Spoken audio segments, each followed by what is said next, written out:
صباح الخير او مساء الخير باي توقيت انت بتشوف الفيديو ده. النهارده احنا جايين نتكلم عن اللي بيحصل في السعوديه، حاجه مش طبيعيه، وخصوصا في التوقيت اللي بتقام فيه البطوله العربيه اللي جذبت كل الانظار في العالم كله على منطقه السعوديه.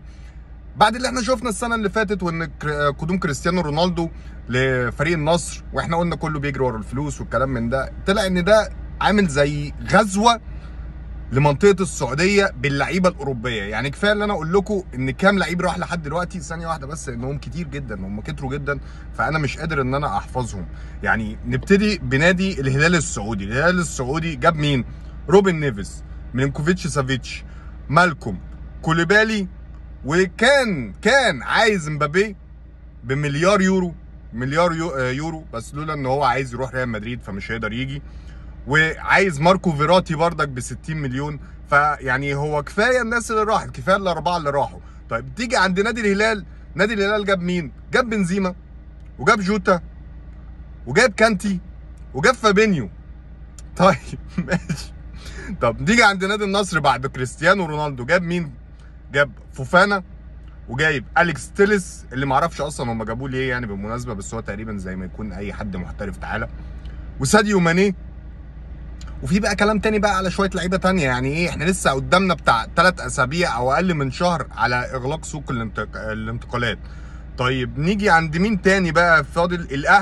الاهلي جاب مين؟ جايب فيرمينيو، وجايب مندي، وجاب مين تاني؟ انا دماغي لفت والله. يعني انا دماغي ورياض محرز وسانت اليكس ماكسيمن. طيب هو فاضل ايه تاني؟ واحد زي يورجن كلوب طلع امبارح وقال انا عارف ان اللعيبه بتروح هناك عشان خاطر الفلوس والماديات، زي ما اللعيبه برضك كانت بتروح زمان في الثمانينات ايطاليا، وبعد كده بقت بتروح انجلترا بسبب الفلوس، بس هناك في منافسه وفي اضواء وفي كلام من ده. فانا خايف على اللي متبقي ولازم ان حد يتدخل. وكل ما بفتكر ان فاضل اكتر من 3 اسابيع على سوق الانتقالات بخاف اكتر. يورجن كلوب اكتر مدرب اتضر من الموضوع ده. يمكن فيرمينيو كان كده ماشي، لكن خدوا منه فابينيو وهندرسون اللي راح الاتفاق يا عيني ما عملش غير صفقتين. جايب ستيفن جيرارد مدرب، وجاب هندرسون، ومش عارف هيجيب حد تاني ولا في ايه تاني بالظبط. فانا مش عارف اللي بيحصل في السعوديه ده، محدش كان يتوقعه، وخصوصا حتى بعد انتقال كريستيانو رونالدو. الناس كلها قالت لك ده بيجري ورا الفلوس وخلاص انتهى والكلام من ده، بس ده كان فتحه للعيبه تانيه كتير. انت اللعيب دلوقتي بتعرض عليه الفلوس، حلو، وهو بيبتدي يفكر طيب هو انا احسن من كريستيانو؟ لا مش احسن من كريستيانو، وبيروح. دلوقتي بعد فتره من الانتقالات اللي حصلت ده، اي واحد في العالم ما عندوش اي شك ان الانديه في السعوديه ممكن تجيب اي لعيب.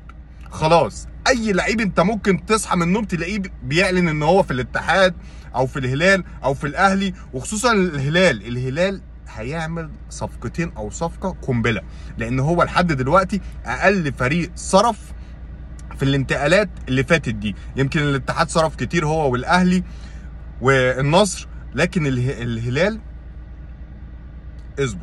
اصبر وسترى. يعني مفاجاه، احتمال تلاقي نيمار. هم كانوا طمعانين في نيمار. الفكره كمان بقى في حاجه، وده المهم، توقيت اقامه البطوله العربيه دلوقتي كل الانظار في العالم راحت لها، والسبب ان مفيش بطوله على وجه الكره الارضيه بتتلعب في الوقت ده. فكل الناس راحت عينيها على البطوله العربيه في العالم كله، مش في العرب بس، في العالم كله بقى بيبص على البطوله العربيه عشان اللعيبه اللي راحت. واحنا كعرب بنبص طبعا عشان الانديه العربيه بتاعتنا، وكل دوله بيشارك منها فرق معينه فبتبص وبتشجعها. فانت دلوقتي جذبت انظار العالم كله. مفيش بطوله في الكره الارضيه شغاله دلوقتي الا الدوري الامريكي، عشان طبعا اختلاف التوقيتات والكلام من ده، وطبعا الايجيبشن ليج ده حاجه ثانيه. كده المتعه مستمره معانا السنه كلها. فاللي بيحصل في السعوديه ده يا جماعه، يعني ده ثوره كبيره في تاريخ المنطقه العربيه. وكفايه ان انا اقول لك ان دلوقتي ناس كتير جدا بتدور على الاشتراكات عشان تتفرج على الدوري السعودي، وتدور على الاشتراكات عشان تشترك وتتفرج على البطوله العربيه. مذيعين كتير ومعلقين كتير سابت بين سبورت عشان تروح تعلق على الدوري السعودي والبطولة العربية. انت جذبت انظار وناس كتير جدا في الدوري السعودي. خلال سنتين ان ما كانش السنة دي الدوري السعودي هيصنف من اقوى الدوريات في العالم. الفكرة جت منين؟ انا من وجهة نظري ان العرب كانوا عايزين يستثمروا في الكورة وعايزين يظهروا بشكل عام بشكل حلو على انظار الدول الاوروبيه، فابتدوا ان هم يشتروا نادي زي مانشستر سيتي، زي نيوكاسل، زي الخليفي لما اشترى باريس سان جيرمان. بس الموضوع مطول وما خدش الانظار الكبيره اللي بتحصل زي دلوقتي. الفكره جت من تنظيم قطر لكاس العالم، كل الانظار راحت على قطر، كل الكلام راح على قطر، بس كان المحور الشهر بتاع كاس العالم. بعد الشهر بتاع كاس العالم كله بيقول ان قطر عملت تنظيم كويس، لكن خلاص الاضواء كلها خفتت عنها.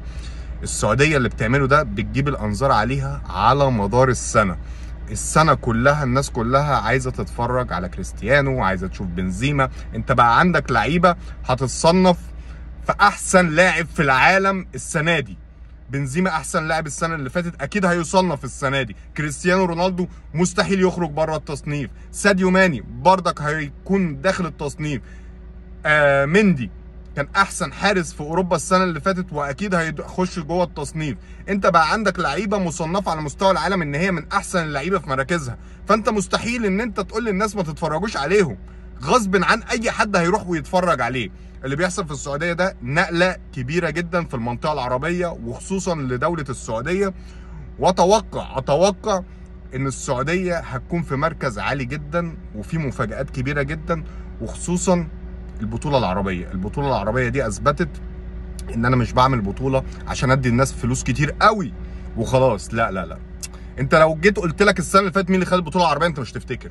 طب مين اللي كان مشارك؟ مش هتفتكر برضك. السنة دي انت عارف كل فريق مين هيتأهل ومين تأهل، والماتشات الجاية مين مع مين وبترشح مين وهتروح تتفرج على مين. الموضوع مختلف كعرب وكأوروبا وكأي حد في العالم، مختلف جدا. برافو السعوديه، واتمنى اتمنى اتمنى ان المسيره دي تكمل، لان احنا كعرب بنتشرف بحاجه زي كده. سلام.